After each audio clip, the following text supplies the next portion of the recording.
What if the boy who lived never lived at all? Imagine a world where Voldemort's darkness reigns unchecked, and the wizarding world is trapped in a shadow it can't escape. Without Harry Potter, who would rise to fight? And who would fall? Let's uncover the terrifying answer. It's Halloween night, 1981. In this timeline, the Potters never had a son. Voldemort searches for the family in Godric's Hollow, driven by whispers of a prophecy that threatens his immortality.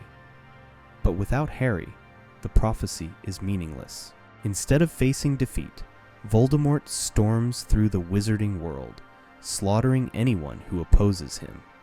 The Order of the Phoenix fights bravely, but is decimated.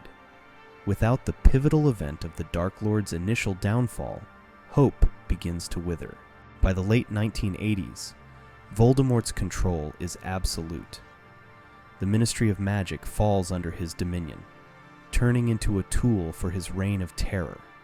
Muggleborns are branded as criminals, forced into hiding, or captured for brutal punishment. Hogwarts transforms into a breeding ground for dark magic, with Severus Snape reluctantly serving as its headmaster under Voldemort's command. Instead of teaching defense against the dark arts, students are indoctrinated with lessons in cruelty and domination. Dumbledore remains a beacon of resistance, but even he struggles without a clear weapon to counter Voldemort.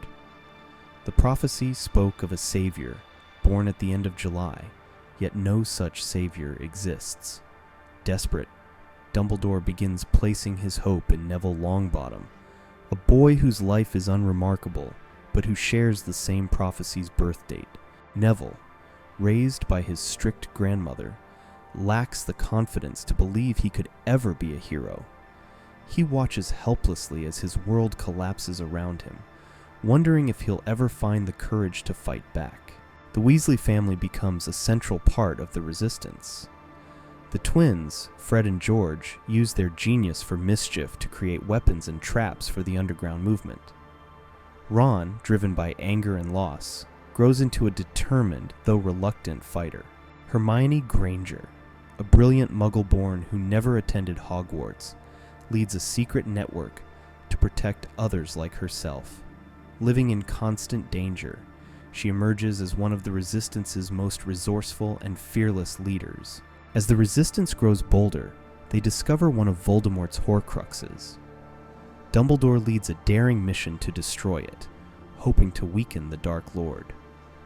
Neville, thrust into the mission, finally steps up.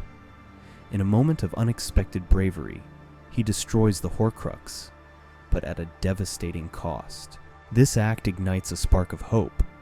For the first time, the Resistance sees that Voldemort is not invincible. The climax unfolds in a Hogwarts under siege. The Resistance, now united, launches an all-out attack on Voldemort's forces. Neville, Hermione, Ron, and the surviving members of the Order face overwhelming odds, but fight with everything they have. In the end, it is not one hero, but the collective sacrifice of many that brings Voldemort down. Dumbledore sacrifices himself in a final duel with the Dark Lord, buying enough time for the Resistance to destroy Voldemort's remaining Horcruxes. The wizarding world is free, but the cost is immeasurable. Without Harry, the journey to victory was darker, bloodier, and far more uncertain. As the survivors look to rebuild, Neville stands as a symbol of unexpected courage, and the world begins to wonder, what other paths might have been taken if fate had been different?